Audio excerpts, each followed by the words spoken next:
this flu is making people sicker than anything I've seen in a long time. I mean, this is a nasty strain or whatever this stuff is. Yeah, there's folks that have died. It's just bad stuff. So, let's pray for everybody you know that's sick, and then, all right. Well, let's bow, and then we're going to be in chapter 27 of the book of Ezekiel. Lord, we bow tonight to thank you for your goodness. Thank you for who you are. We're grateful that you know everything that has happened, and you know everything that's going to happen. We thank you for being a God who is not vindictive. You're not hateful. You're not a God of aggression. You're a God of love. You want people to obey you because that's the best way to live life. And I ask you to bless those for whom prayer has been mentioned tonight. Heal their bodies, and may they praise you for it. In Christ's name, amen. All right, chapter 27. This is the second. Last week, chapter 26, was what's called a eulogy.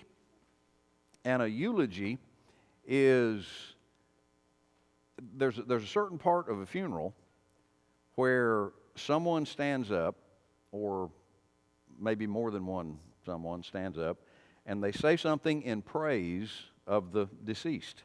That's called a eulogy. And sometimes it's in prayer. In most instances, it's in prayer. I've never heard anybody get up at a funeral and say something like, "We're here today. This was the dirtiest rat that I've never heard anything like that." We don't, here in Western culture anyway, we don't speak ill of the dead. We just don't do that. But they did. Okay? Now here's what's happening. Tyre was a Phoenician city on the western shore of the Mediterranean Sea. Jerusalem is south, and Tyre was up north. They were competitors in business. If one did well, the other one was a little jealous, and vice versa. In chapter 26, 27, and 28, it's the longest of these eulogies. And the Lord is telling Ezekiel, I want you to preach a eulogy. It's not going to be nice. It's not going to be, they have just been wonderful. It's not going to be that. He's going to be very open, going to be very graphic, very truthful about this city. And so in chapter 27, let me give you just a real brief outline, and then we're going to jump into this thing. The first 9 verses, there's a description of Tyre. Tyre was unlike any other city that we know anything about during the time of its existence. Wealthy beyond our comprehension. It was the marketplace for the world. So there's going to be a description of it in the first 9 verses. Then beginning in verse 10 through 24, not only was it very, very wonderful, beautiful, elegant. Have you ever been to a beautiful city? I mean, the buildings were just like, wow, the streets were clean, everything. That's Tyre, all right? Then it was extremely important in world economy. This was a major, major cog in the world engine of economy, just like if New York collapsed. You remember when the towers went down? That caused chaos in markets around the world. You know, we lost, 3,000 citizens, something like that, just in the towers. And some of the brightest financial minds in this country died in that accident. And it slowed things down for quite a while. So Tyre was very important. And then he's going to describe how the whole thing is going to collapse. And we're looking at about 225 years later, everything is going to just disappear. It's going to collapse. So, chapter 27, verse number 1. The word of the Lord came again unto me, saying, Now, thou son of man, take up a lamentation, which was a eulogy, for Tyrus. This is in modern-day Lebanon. Tyre basically was the New York city of its day, and it was quite literally, even more so than Jerusalem, the center of world commerce and economic activity, bustling, busy, constantly, 7 days a week. There were merchants, there were foreign business people, there were traders, buyers, sellers. Businessmen from all over the civilized world came to conduct this massive economic activity in this city. And the location of the city was vital. It was, if you've looked, you've got Asia and Africa. Asia up top, Africa in the bottom. And right in the middle, there's a hinge. And this hinge is the Middle East. Actually, if you look at it, it's Israel. Israel is the hinge. Very important crossroads between these two continents. And so if you lived in Asia or Asia Minor, if you lived in Africa, lived in that part of the world, you met in the middle. And when you met in the middle, basically you met at the city of Tyre, and you brought all of your goods and your wares. And falling really never crossed the minds of the people of Tyre. They were very well protected, and we're going to look at the names of some of the mercenaries. They hired foreign defenders to come and stand on their walls and stand in their towers, and they'd been attacked before. Nobody had even come close. So after a while, you kind of get the idea, well, nobody can come in here. It's kind of like Alabama, you know. They may be thinking, nobody can beat us. And so her wealth, she was world famous for being extremely, extremely wealthy, but she was also very arrogant, extremely prideful, and she was just a highly successful pagan city, is what it turned out. She considered herself beautiful because she was. From everything that I have been able to read, the buildings, the architecture, kind of like Paris. If you've been to Paris or seen pictures of, you know, the chapels and the buildings over there, just very ornate. And but she was also known as a city that had a population that would work. These were very industrious people. The Tyrians, or even today, were still well known for being patient. They were very courteous to foreigners because they had to be. See, if you're getting your money from foreign markets, you really need to treat that guy right, or he'll go somewhere else, you know, to take his business. And so she just considered herself fat, opulent, untouchable, unreachable. You could not compete with her, and she knew it. She would just crush every other city. And so verse number 1, he says, I want you to sing a lamentation or a funeral song. This was this eulogy. Now, look at verse number 3. Say unto Tyrus, O thou that art situate at the entry, and the word entry is plural, and it means gateways. And we'll explain that here in just a second. You are situate at the entry of the sea, which art a merchant of the people for many isles. Thus saith the Lord God, O Tyrus, thou hast said, I am of perfect beauty. Well, these two gateways are two harbors. One of them still there today. There was a harbor up north that was known as the Sidonian harbor, and then there was one down south that was known as the Egyptian harbor. So depending on the wind, which would be the most appropriate harbor to come in, you could go north, you could go south.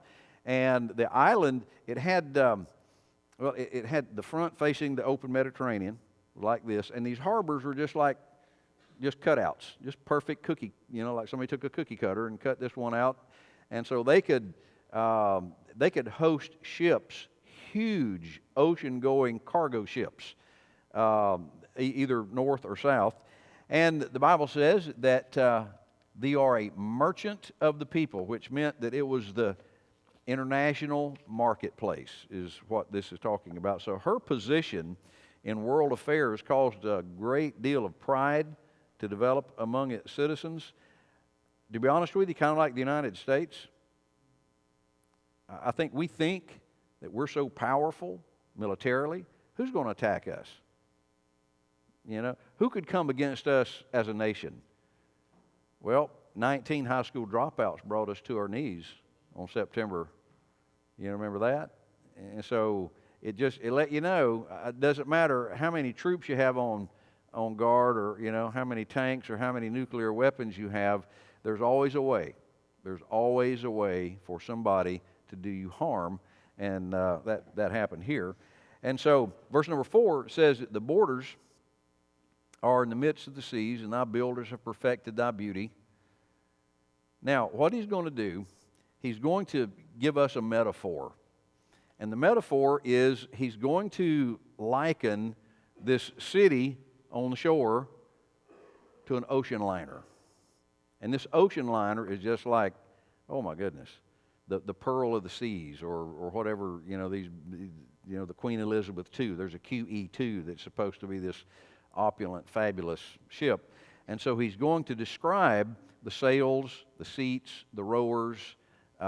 He's going to go through, and he's going to let us know this was the most fabulous ocean-going vessel ever. And this ship didn't exist. It was a picture of Tyre. Okay, so let's begin with verse number 5. They have made all thy shipboards of fir trees, and that's pine trees, of Senir. And Senir is a small area on Mount Hermon that was famous for, guess what? Pine trees. The place was just eaten up with pine trees. And the word shipboards there means hull planks. And it's plural.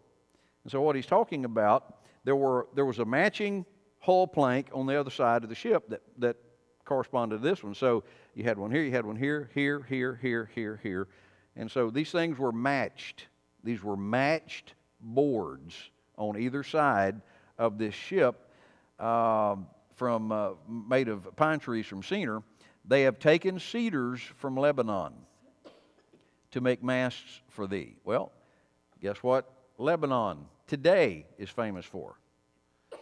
Cedar trees, the cedars of Lebanon. You remember King Hiram was a good friend with King Solomon? And Solomon, when he was building the temple, guess where he bought his cedar wood from? From here.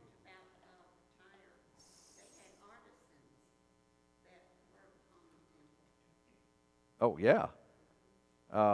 Solomon hired the woodworkers, and they floated these, they fell these huge cedar trees, and they tied them together, and they made rafts out of them, and they floated them down the Mediterranean and picked them up there in Jerusalem and hauled them in. Now, how they did all this, to me, is an amazing thing, considering they didn't have diesel and all this kind of stuff.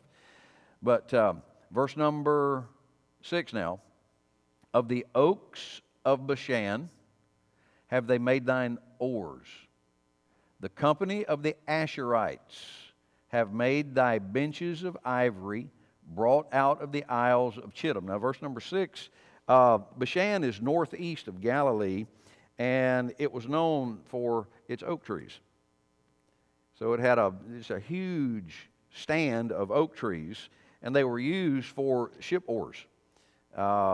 Oak is a famous, strong hardwood. It's not very easily broken at all. And so what we're seeing is wherever you could go to get top-notch, top-shelf, most expensive, whatever, that's what this city is likened to, okay? So the Asherites were the Assyrians, and these guys were famous for their woodworking. They knew how to carve and drill holes and make, like Brother Tom, make your joints and make it look good. Well, they even did this. They made their benches of ivory brought out of the Isles of Chittim, and Chittim is Cyprus. This was inlaid.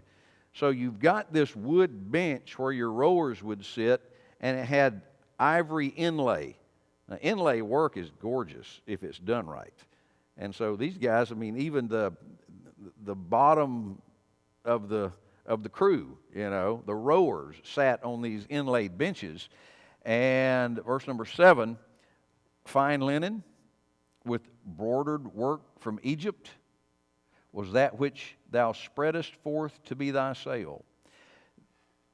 There were two places in the world that you could buy linen from. Egypt was probably the number one market for linen. And the linen that they made in Egypt was made out of cattails. You cut a cattail, and inside the cattail, there's this little fiber. It's solid white. And it's kind of like the stuff inside like crab legs or lobster claws or whatever. You pull that, you can't eat it, but it's almost like plastic. And but this wasn't plastic stuff. It was a natural fiber. And they would pull these fibers out and use that to. Now, can you imagine how many cattails you would have to cut, to get enough of those little strips to make linen anything, but especially something as large as these ship sails. And so that's where they got their linen from. And it was embroidered with blue and purple. This was a beautiful thing. And so we're trying to make this as opulent and as attractive and as overly beautiful as possible. From the Isles of Elisha, that's Greece, was that which covered thee. And so the word cover, there's an awning, and this awning was on the sides of the ship that covered the rowers to protect them from the elements. Verse number 8. The inhabitants of Zidon. This is one of the largest cities in Lebanon. And Arvad were thy mariners. Well, guess what? Two populations of people were famous for their marining abilities. These places right here, according to verse number 8, Zidon and Arvad. Arvad is an island off the Syrian coast, and it's modern Ruwad.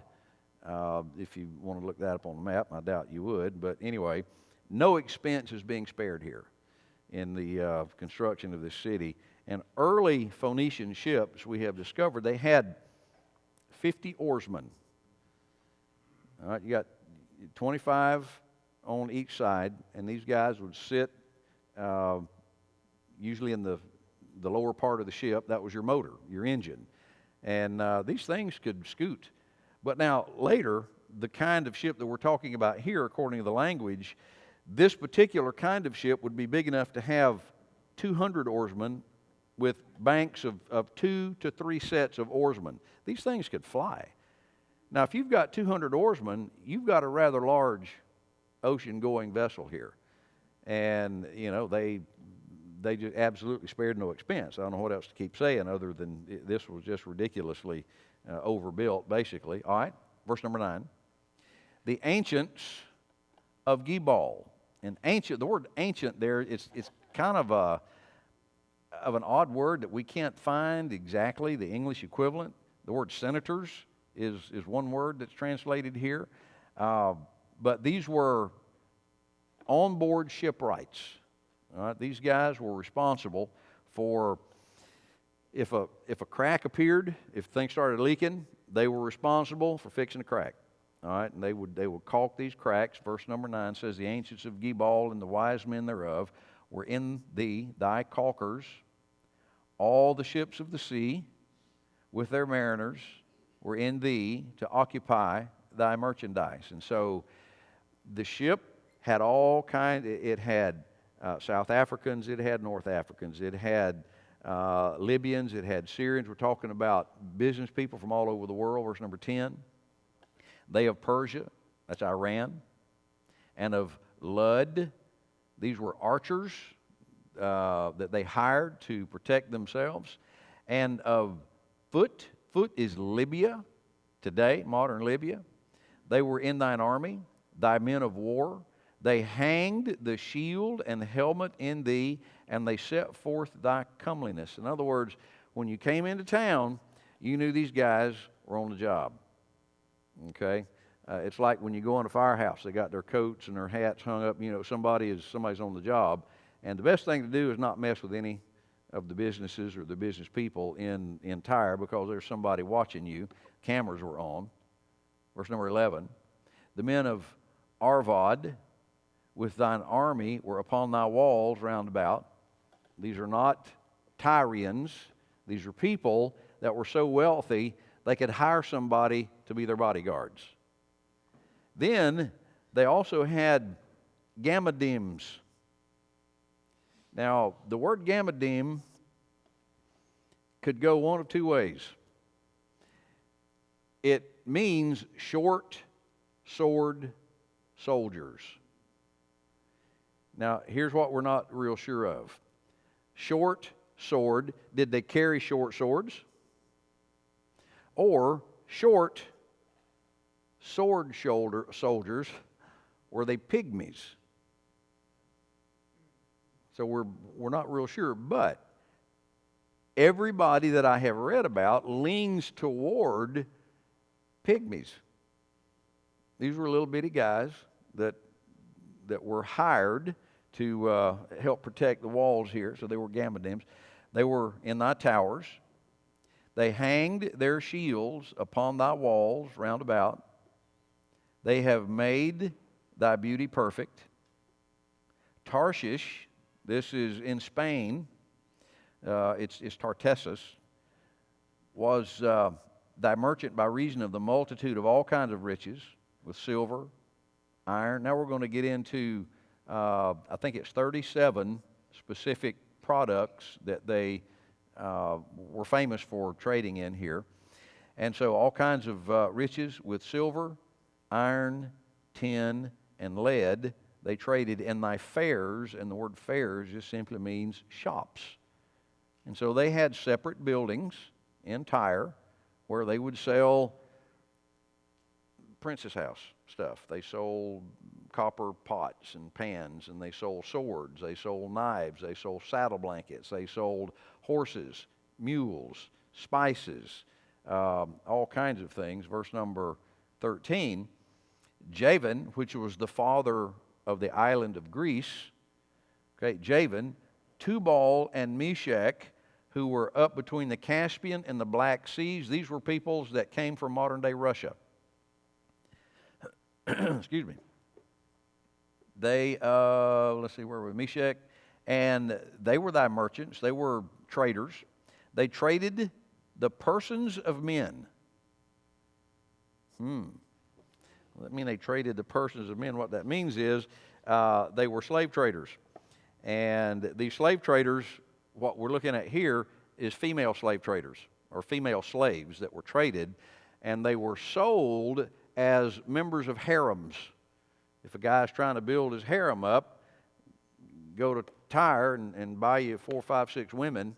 And so this was a slave trading area as well. So they traded in the persons of men and vessels of brass, that is copper, in thy market.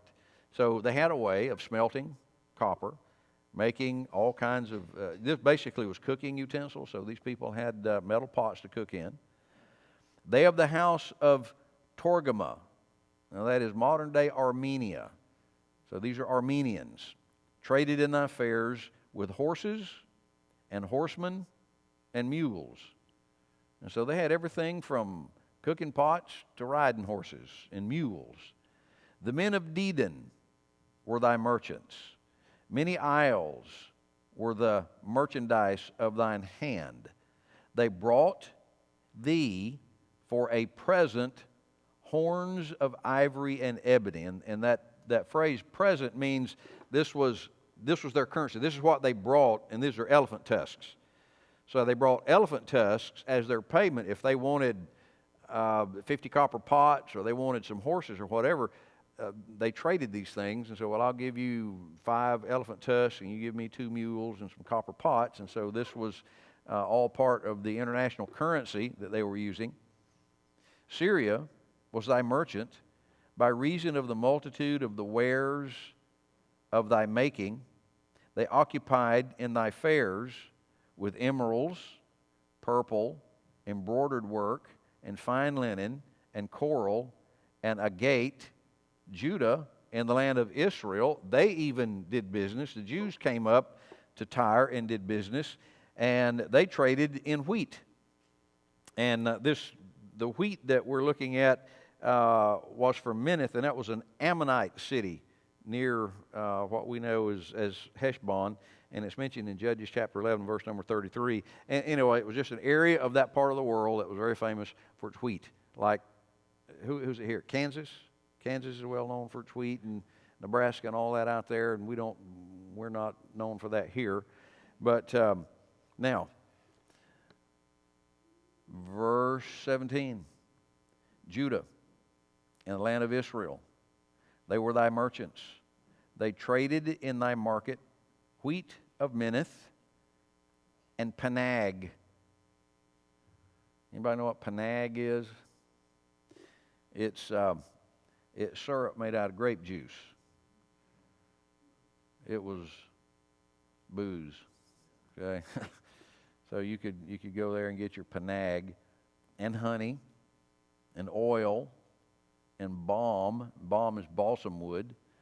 And so this all came out of Judah, and so Judah even had an outlet for its goods up at Tyre. Verse number 18, Damascus was thy merchant in the multitude of the wares of thy making, for the multitude of all riches in the wine of Helbon and white wool. Dan, this is not the tribe of Dan in Israel. This was a place called Aden. And so Dan also, and Javan, this is modern day Yemen.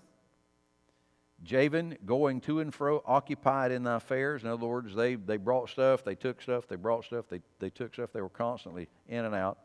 They brought bright iron, which was swords. They brought that.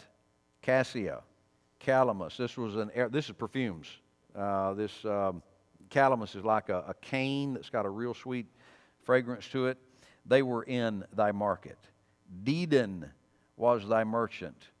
And so we've got in precious clothes, right? And the phrase precious clothes there, we're talking about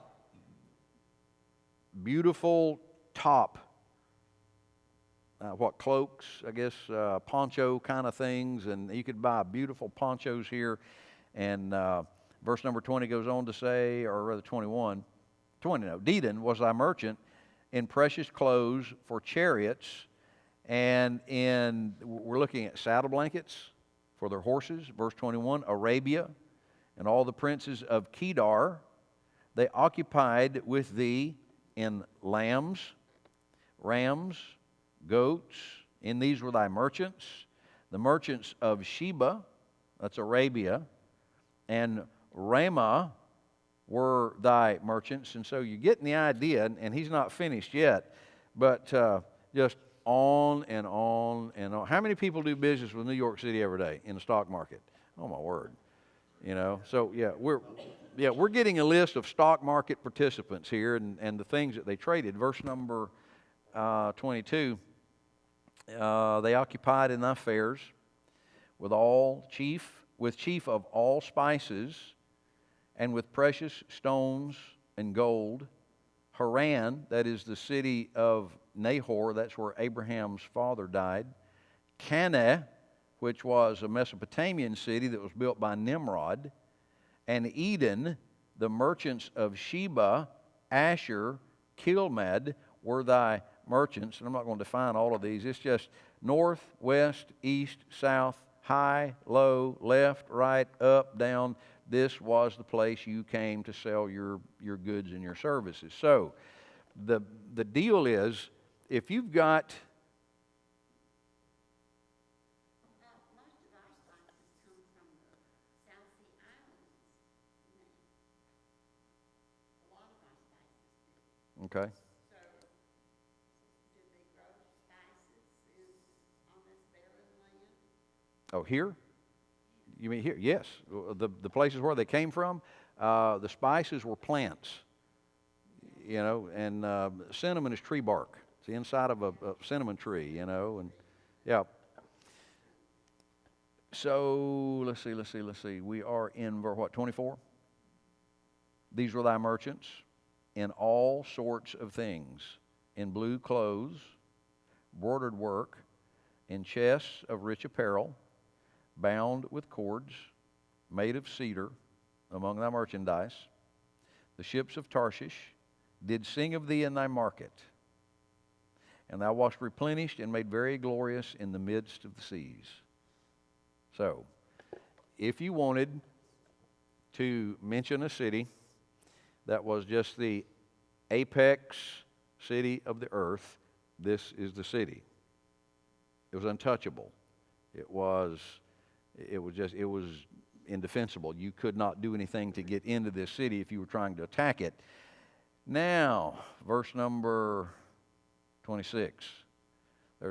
We've We've described the city, how beautiful it was. We've made it look like a ship. We've described the inventory, the people, the products, all of this. This attitude of we're untouchable. Need to be careful of that. You know? Now, nobody can take us down. Nobody can take us out. Thy riches, verse number 26, thy rowers have brought thee into great waters. The east wind hath broken thee in the midst of the seas. Well, the east wind, this hurricane was called Nebuchadnezzar. This was the hurricane that came from the east. And he's going to get this job done. He surrounded the city for 13 years. He put a noose around the city of Tyre, and eventually, after 13 years, the city fell. There were people who escaped to an offshore island. It was 1/2 mile offshore. And so a lot of the inhabitants made it out to this island, and it was rebuilt on this island. And this was called New Tyre. This is Old Tyre we're talking about here. And so they go out, they build their city on this flat rock island, and in 223 BC, Alexander the Great comes and destroys his second city, and this is the one that it just sank. I mean, the island.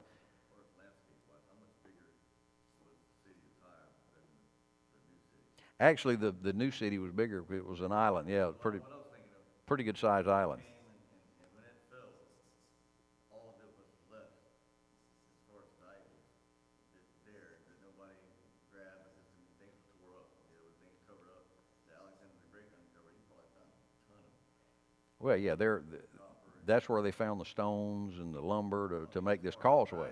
Yeah. I don't know. Probably the Babylonians were good about picking your pockets. They would kill you and then steal your money. So I'm not sure how much valuable stuff. Yeah, there ain't a whole bunch left behind. All right, these rowers brought them into great waters in the midst of the sea. Thy riches and thy fares, thy merchandise, thy mariners and thy pilots, thy caulkers, the onboard repair crew, these shipwrights, and the occupiers of thy merchandise, and all thy men of war that are in thee, and in all thy company which is in the midst of thee, shall fall into the midst of the seas in the day of thy ruin. The suburbs shall shake at the sound of the cry of thy pilots. This is going to be a worldwide disaster. It's not just Tyre. But if this was the only place you had to sell your goods, your market has just been destroyed.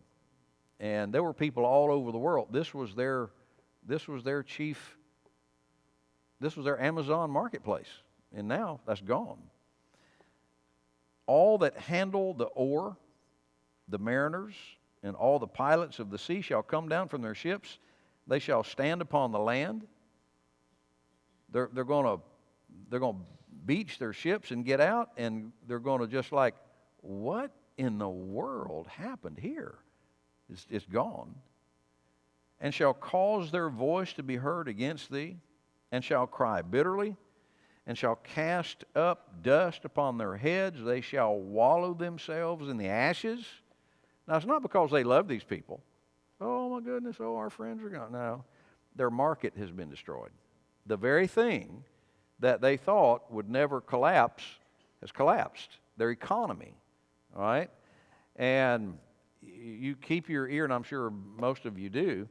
Our stock market has taken a beating the last couple of weeks. We lost over 1,000 points in the stock market in one day. I think it was 600 points the Friday before, then 1,000, and we've rebounded. But you understand that it's not; these are not just numbers. This is an index of the economic health of the country. And if the stock market loses 2% of its value in one day, that's hundreds of millions of dollars worth of 401k money and retirement money and business money that's gone. And there's no promise of it ever coming back. Normally, the stock market, you'll make money in it, but it won't be in one day. All right? It's worth nothing. Yeah, I've got no market for it. Right. All right, verse number 31. They shall make themselves utterly bald for thee. They're going to shave their head, which is a universal sign in the Middle East anyway for mourning. You know, you shave your head and put ashes on you. Gird them, pardon? Gird them with sackcloth. They shall weep for thee with bitterness of heart and bitter wailing. They've just gone out of business. They've just gone out of business. And all of their investment now, like Jeremy said, is worthless. And in their wailing, they shall take up a lamentation for thee and lament over thee, saying, what city is like Tyrus, like the destroyed in the midst of the sea? What? Oh my goodness, they're just falling apart. When thy wares went forth out of the seas, thou fillest many people. A lot of people made money here. This is how they made their money. Thou didst enrich the kings of the earth with the multitude of thy riches and of thy merchandise. So it was the cause, not only was it wealthy, it was the cause of many, many, many other people being wealthy. So if you're invested in a company, let's say you've got $100,000 invested in Bobby's Widgets. And just for years, Bobby's Widgets has just made you unbelievably rich. And then one day you wake up, read the newspaper, Bobby's Widgets is out of business. Well, where's my, I've got, it's gone. Gone. Remember Bertie Madoff? 50 billion with a B, dollars, gone. There were people that had their life savings with this man, gone. They got nothing out of it. All right, in the time when thou shalt be broken by the seas, in the depths of the waters, thy merchandise and all thy company in the midst of thee shall fall. All the inhabitants of the isles, this is the coastline, shall be astonished at thee, and their kings shall be sore afraid. They shall be troubled in their countenance. The merchants among the people shall hiss at thee. And that's not in derision. It's kind of like, man, I cannot believe this. You know, just making sighs of just brokenness. And so the merchants among thee will hiss, thou shalt be a terror and never shalt be any more. Keep in mind, there were two cities known as Tyre.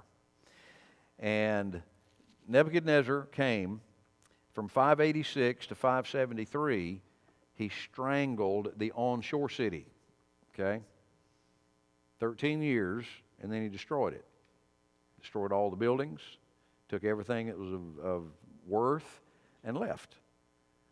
And a lot of the people escaped to this island that was 1/2 mile offshore. They rebuilt their city, and it got some of its former glory back. And so what we're looking at here, there's a prophecy of Tyre itself, not just the onshore, but everything known as Tyre. And so that when he's talking about in the midst of the seas, he's talking about now the onshore or the offshore city that was going to be destroyed. Alexander the Great came, and in the year 332 BC, he found a way to get into the island city.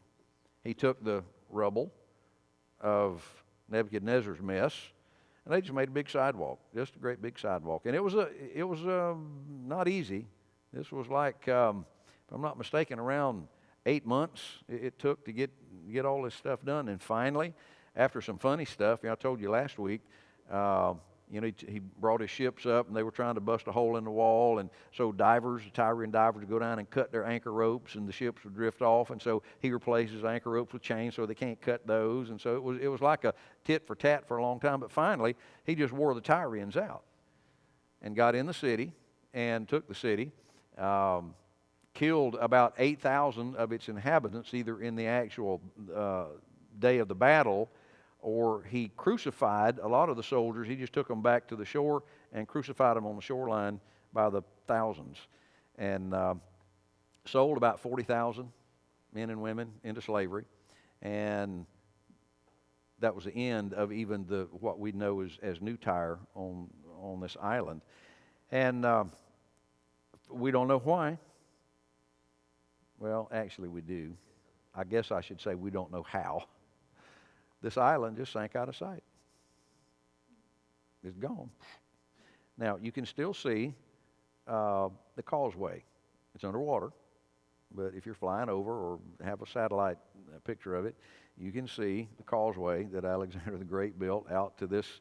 It's just like a big black hole, and that's where the city of Tyre was. And so 225 years before the event, the Lord said, let me tell you what's going to happen. So God doesn't Google anything.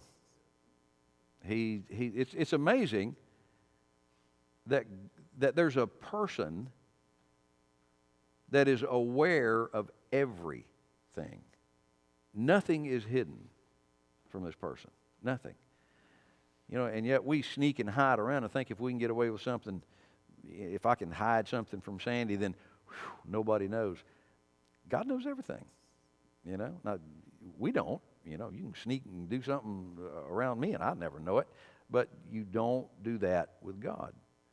And so the Lord saw the heart attitude of these people and said, I'm going to dismantle your culture. I'm going to dismantle. And look at history now. Look at the Minoans, the Aztecs, the Incas. Look at the major civilizations that have occupied world history. They're gone. And some of you have visited the ruins. You've been to the ruins down in Peru, and you've been to the ruins all over. It's cool. You know, these old buildings are falling apart, and vines have taken over, and reptiles and monkeys and all of that. And the reason is, in nearly every major civilization in history, there was the rise of one person in that city or in that culture that thought he was God and that demanded the worship of those people. Well, we have a situation right now in the world, and I was amazed. We were watching the opening ceremony of the Olympics the other night, and you knew this was going to happen because this was an Oriental culture. And what it was beautiful, if you saw it, very well coordinated, and the lights and the people and the tiger, that white tiger that had men in it. It was just really, really cool. But what it was wonderfully orchestrated paganism. And the whole thing was built on the yin and yang. They had the drums, and there were two sides of the drums, black side and the white side. And in Oriental culture, they believe that everything has a wicked side and a righteous side, even God. Everything. And so the whole show was about Korean theology. And they even wrapped it up with the pagan anthem, Imagine. Now that song has a beautiful tune to it. I've always loved, y'all have heard John Lennon's Imagine? If you take the words out, it's just got the most relaxing, beautiful tune. But have you ever just listened to the words of that song? Imagine there's no heaven. It's easy if you try. No hell below us, above us, only sky. Imagine there are no countries. And he talks about, no national boundaries and the world just living in peace. And then he says, you may say I'm a dreamer, but I'm not the only one. I hope someday you will join us and the world will live as one. That's a pagan ideology. It's pagan theology. It will never live as one until Jesus comes back. And so this whole elaborate show was about, here's what we believe to be right. And it was so wrong. Even though in the world, the commentators were just breathless that North Korea and South Korea marched in under the same banner. Don't you think, not for 1 minute, that North Korea is through? This is so propaganda laden, it's not even funny. And so anyway, where I'm going, The leader of North Korea is just like Ethelbald III. Ethelbald III is going to be talked about next week in chapter 28. He was the king of Tyre at the time of its final collapse. Ethelbald had the idea that he was God. He even said it. And we'll get into the verses next week. Right now, in North Korea, there is a young man who is the grandson of the founder of North Korea. The founder of North Korea thought he was God. That was the impression that he spread into this nation.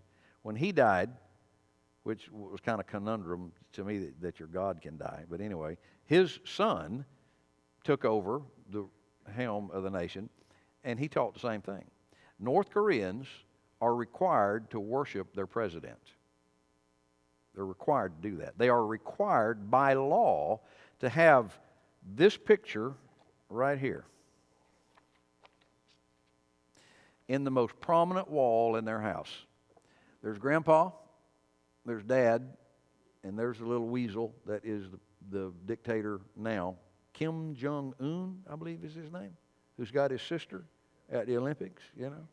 And that picture has got to be in the most prominent wall in your house.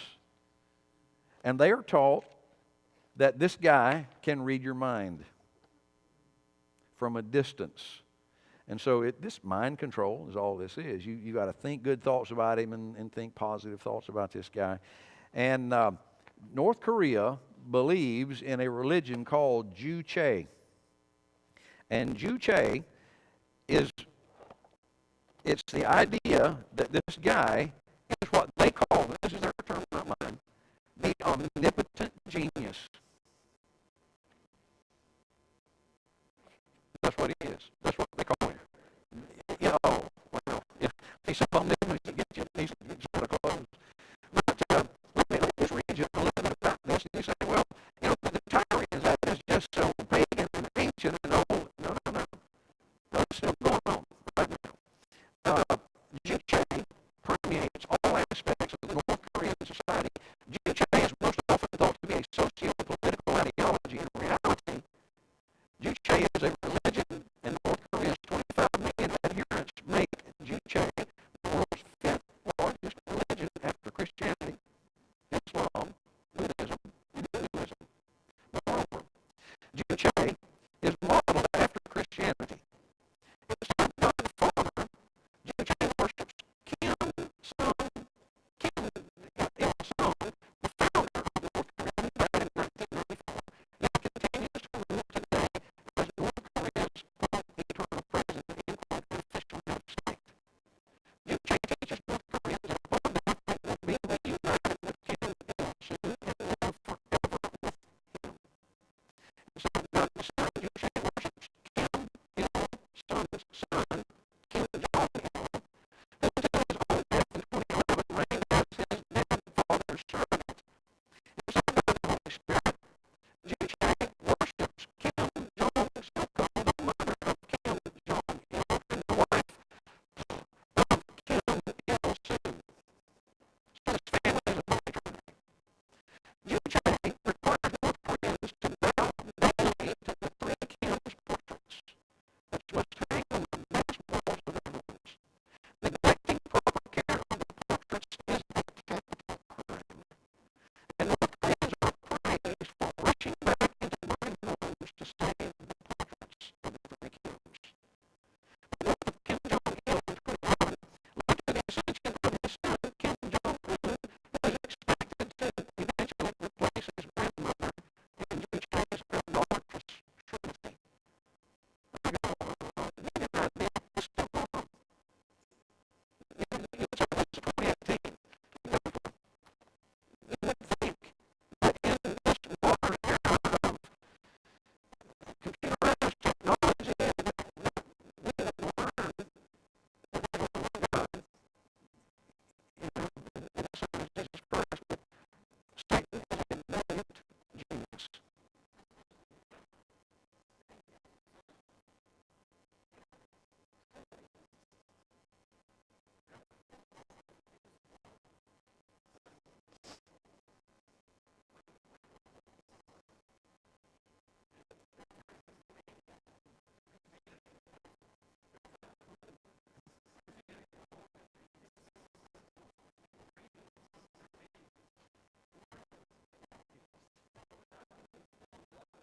I